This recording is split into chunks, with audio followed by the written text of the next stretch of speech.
qilaman-da, Kaneshna nimadir qilaman, pulsizlikda nima qiladi odamlar?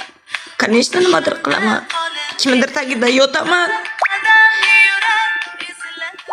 10 ming, 15 ming uchun.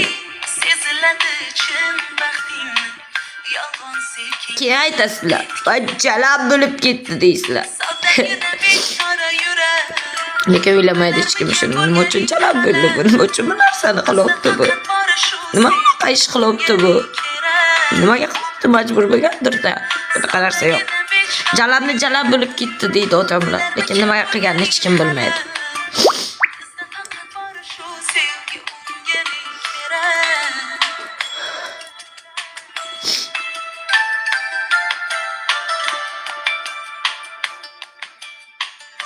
Bu yomon xotinlarni ham ikki xil bo'ladi-da. Birinchi